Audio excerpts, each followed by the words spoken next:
Alors, dans cette partie, je vais te présenter la notion de niveau d'intensité sonore. Donc, le niveau d'intensité sonore, et tout d'abord l'intensité sonore, ça se note grand I, c'est en watts par mètre carré, et en fait, ça décrit simplement la puissance par unité de surface de l'onde sonore, c'est-à-dire la puissance que l'on a si on considère une petite unité de surface élémentaire.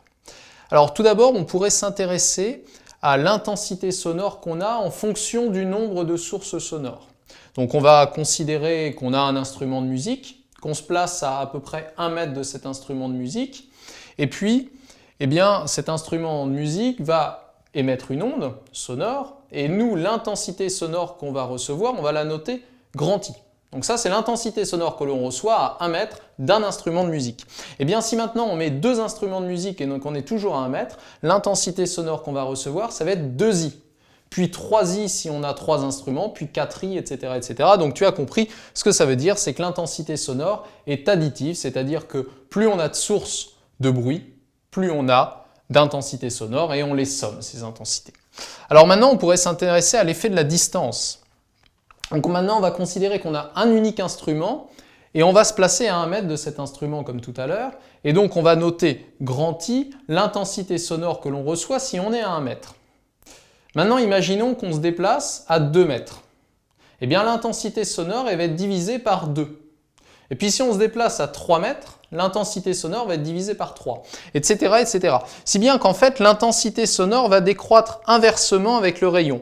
Et on pourrait noter que l'intensité à une distance R2, donc au rayon R2 de la source du bruit, est égale au rapport des rayons, c'est-à-dire R1 sur R2 multiplié par l'intensité qu'on avait au rayon R1. À la distance R1 de la source.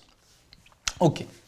Alors, ensuite, on va distinguer une nouvelle grandeur. Alors, fais bien attention parce que là, on a parlé d'intensité sonore. Là, on parle de niveau d'intensité sonore.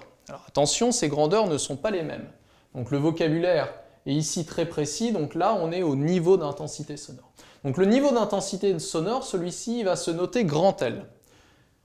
Il est en décibels, donc qu'on abrège en dB, comme ça. Et il va valoir 10 fois le logarithme de l'intensité sonore, donc grand I qu'on vient de définir, divisé par une intensité sonore qui est ce qu'on appelle l'intensité sonore de référence, qu'on va noter grand I0, équivaudra par définition 10 puissance moins 12 watts par mètre carré. D'accord ? Donc toujours, cette valeur-là pour I0, c'est une définition. Alors là, tu vois qu'en fait, du coup, on est capable de calculer le niveau d'intensité sonore grand L si on connaît grand I. Alors, il y a une question que tu pourrais te poser, c'est si je connais grand L, comment je peux calculer grand I? Alors, il y a en fait la formule réciproque de celle-là, qui est celle-ci, qui nous permet d'obtenir I si on connaît grand L. Donc, en fait, grand I, c'est égal à I0 multiplié par 10 à la puissance L, donc le niveau d'intensité sonore divisé par 10. Donc, ces deux formules-là, tu dois les connaître. Alors, en réalité, elles sont reliées mathématiquement, mais le lien est un petit peu difficile. Donc, tu dois apprendre les deux. Et enfin, on pourrait s'intéresser en fait à la variation du niveau d'intensité sonore en fonction de la variation du niveau sonore. Donc là, tu as vu que le niveau sonore variait avec le nombre d'instruments, variait avec l'effet de la distance. Et bien là, on va s'intéresser à la variation de grand L. Alors, la chose que tu dois retenir et absolument savoir, c'est que si on passe d'une intensité sonore I à une intensité sonore 2I, on ne passe pas du tout de L à 2L. Tu dois absolument t'enlever ça de la tête. Si tu doubles l'intensité sonore, ton niveau d'intensité sonore, lui, tu lui ajoutes simplement 3 décibels. Donc, c'est L devient finalement L plus 3 décibels.